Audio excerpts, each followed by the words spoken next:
بسم اللہ الرحمن الرحیم۔ نواز خان بابا ویوز کی جانب سے میں آپ کو السلام علیکم کہتا ہوں۔ برادران، مجھے امید ہے کہ آپ اپنے بچوں سمیت، اپنی فیملی سمیت، اپنے دوست احباب کے ساتھ جہاں پر بھی ہوں گے خوش و خرم ہوں گے، اور اللہ تعالیٰ کی ذات سے پوری امید ہے کہ وہ ہمیشہ آپ کو خوش و خرم رکھے، آمین۔ اپنی ویڈیو کی طرف بڑھنے سے پہلے میری آپ سے ہمیشہ کی طرح ایک ریکویسٹ ہے کہ آپ ہمارے یوٹیوب چینل کو سبسکرائب کریں، لائک کریں، شیئر کریں اور بیل آئیکن کا بٹن پریس کریں تاکہ ہماری آئندہ آنے والی ویڈیوز کے ساتھ آپ کا ناطہ ہمیشہ جڑا رہے اور وہ ویڈیوز آپ کو وقت پر میسر ہو جائے۔ شکریہ۔ سامعین، میرا آج کا جو ویڈیو ہے، جو ویلاگ ہے، وہ اس موضوع پر ہے جو بحث آج کل پھر دوبارہ شروع ہو چکی ہے کہ پارلیمانی نظام حکومت بہتر ہے یا صدارتی طرز حکومت بہتر ہے، اور خاص طور پر عمران خان صاحب کے یہ حالیہ ایک انٹرویو کے بعد اس بحث میں پھر شدت آ گئی ہے۔ عمران خان صاحب کئی مرتبہ اپنی اس خواہش کا اظہار کر چکے ہیں کہ پاکستان میں پارلیمانی نظام کی جگہ پر صدارتی نظام ہونا چاہیے، اور ہمیں ان کی اس خواہش کا احترام ہے اور ہم بھی اس چیز کی حمایت کریں گے۔ اس کی کئی وجوہات ہیں جن کا ذکر آگے چل کے ہوتا ہے۔ اپنے ایک حالیہ انٹرویو میں عمران خان صاحب کی باتوں سے ایسا لگا کہ وہ موجودہ پارلیمانی نظام حکومت سے بہت زیادہ تنگ آئے ہوئے ہیں۔ اس سے پہلے بھی انہوں نے کئی مواقع پر چائنا کے صدارتی نظام کی بات کی، ان کی مثالیں دیں، سعودی عرب کے نظام اور طرز حکومت کی مثالیں دیں، جہاں پر ون مین شو ہوتا ہے کہ جو وہ کرنا چاہتا ہے حکومت کا حکمران جو ہے وہ کر سکتا ہے۔ عمران خان صاحب نے اس نظام کو بہت زیادہ سراہا ہے، اور اپنے حالیہ انٹرویو میں انہوں نے کچھ مثالیں دی ہیں۔ انہوں نے فرمایا ہے کہ زرداری اور نواز شریف جیسے کرپٹ لوگوں کی موجودگی میں اس نظام کو کیسے قبول کیا جا سکتا ہے، جہاں بوقت ضرورت نوٹوں کی بوریاں کھل جاتی ہیں۔ وہ فرماتے ہیں، اور ہم بھی اس چیز سے متفق ہیں، کہ پارلیمانی نظام ان ملکوں میں کامیاب ہو سکتا ہے جہاں عوام اور ان کی لیڈرشپ کی اخلاقیات انتہائی بلند درجے پر ہو، جہاں اخلاقیات کا پاس کیا جائے اور لوگ باشعور ہوں، وہ شعور کے بلند درجے پر ہوں، ان کو اچھے برے کی پہچان ہو، ان کو اس چیز کا علم ہو کہ وہ کسی کو منتخب کر رہے ہیں تو ان کے لیے کتنا فائدہ مند ثابت ہو سکتا ہے، کتنا سود مند ثابت ہو سکتا ہے اور کتنا نقصان دہ ثابت ہو سکتا ہے۔ یہاں ہمارے ملک کا کیا حال ہے کہ ہمارے ملک میں ہمارے سیاستدانوں کی کرپشن پر کتابوں کی کتابیں لکھی جا چکی ہیں، مگر جب بات پارلیمانی نظام اور جمہوریت کی آتی ہے تو پھر انہی کو جمہوریت کے چیمپئن کے طور پر پیش کیا جاتا ہے، یعنی ان کی تمام کرپشن، ان کی تمام برائیاں پس پش ڈال کر صرف ان کا ایک پوائنٹ جو نا ان کے سامنے، سب کے سامنے لے کے آیا جاتا ہے، جو ہر چیز پر بھاری پڑ جاتا ہے کہ جی وہ جمہوریت پسند ہیں، وہ جمہوریت کو پسند کرتے ہیں۔ مجھے یہ بتائیے کہ اگر جمہوریت کے ان جیسے چیمپئنز ہی ہیں جنہوں نے ہمیشہ ملک کی باغ دور سنبھال کر رکھنی ہے،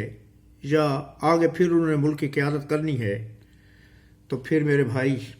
عزیزوں، دوستو، پھر ہمارے ملک کا، آپ کا، ہمارا اور ہماری قوم کا اللہ ہی حافظ ہے، خدا ہی حافظ ہے، ہم کچھ نہیں کر سکتے۔ ہمیں یہ سوچنا ہوگا کہ ہمارے ملک میں جو جمہوریت ہے وہ صحیح طور پر پنپ نہیں پائی. ہماری جمہوریت بہت ہی لولی لنگڑی جمہوریت ہے. اگر جمہوریت کی رینکنگ کہیں پر کی جاتی تو میرے خیال میں پاکستان کے جمہوری نظام کو 100 میں سے 5 نمبر ملیں گے،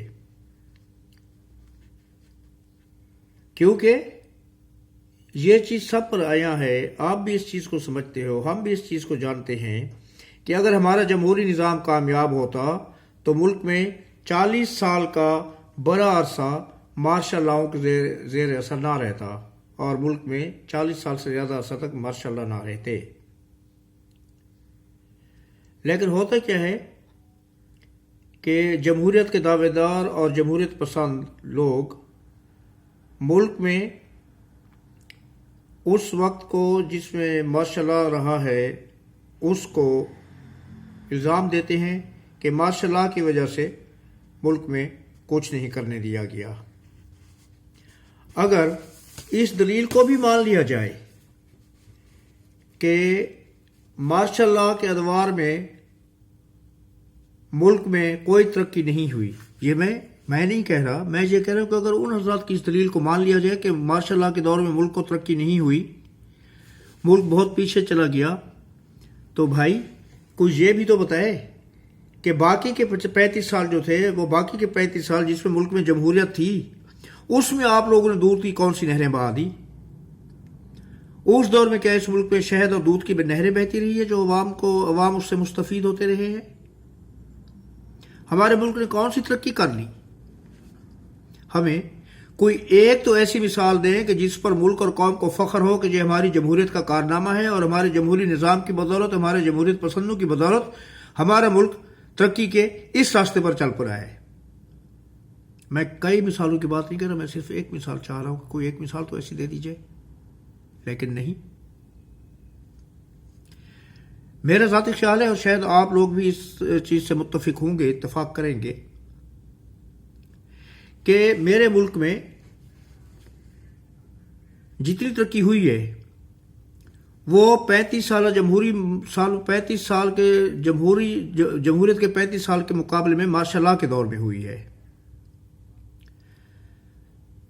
35 سال کا جو جمہوری دور تھا اس کے مقابلے میں مارشل لا کا جو 40 سال سے زیادہ کا عرصہ رہا ہے اس میں ملک کو زیادہ ترقی دی گئی، زیادہ ترقی ہوئی، ملک میں زیادہ خوشحالی ہوئی، عوام خوشحال ہوئے. مگر اس کا یہ مطلب نہیں ہے کہ ہم اس ملک کو مارشل لا کے نظر کر دیں اور ہمیشہ اس کے اوپر کسی ڈکٹیٹر عامر یا مارشل لا کا سایہ رہے. ہاں یہ ضرور ہے کہ اس نظام کو بدلنے کی کوشش کی جائے، جو نظام ہمارے ملک کو دیمک کی طرح کھایا جا رہا ہے، تو اس کے لیے پھر وہی صدارتی نظام کا نام آتا ہے. صدارتی نظام میں ملک اور ریاست کا سربراہ صدر ہوتا ہے، اور وہ اپنی سوچ کے تحت نظام کی بہتری کرنا چاہے یا ملک کے عوام کے لیے بہتر ڈیلیور کرنا چاہے تو اس کے پاس اختیارات زیادہ ہوتے ہیں، اور وہ اگر ملک و قوم کی بہتری کرنا چاہتا ہے تو اس میں بااختیار ہوتا ہے، اور اس میں آسانیاں پیدا ہوتی ہیں اور وہ کچھ نہ کچھ کر سکتا ہے. کیونکہ اس کی راہ میں مزاحمت کم ہوتی ہے. عمران خان صاحب کو اپنے 4.25 سالہ دور حکومت میں اس کا بہت اچھا تجربہ ہو چکا ہے کہ وہ ملک اور عوام کی خاطر کچھ نہیں کر سکے. وہ کچھ نہیں کر سکے جو وہ کرنا چاہتے تھے. اس کا مطلب یہ نہیں ہے کہ انہوں نے کرنے کی کوشش نہیں کی. وہ اپنے ملک و قوم کے لیے بہت کچھ کرنا چاہتے ہیں، جس کے وہ دعوے کرتے ہیں، بہت کچھ کرنا چاہتے تھے، لیکن وہی بات کہ اس نظام حکومت میں ان کو کچھ کرنے نہیں دیا. وہ اکیلا شخص کیا کر سکتا تھا؟ اس کی جیب میں کھوٹے سکے تھے.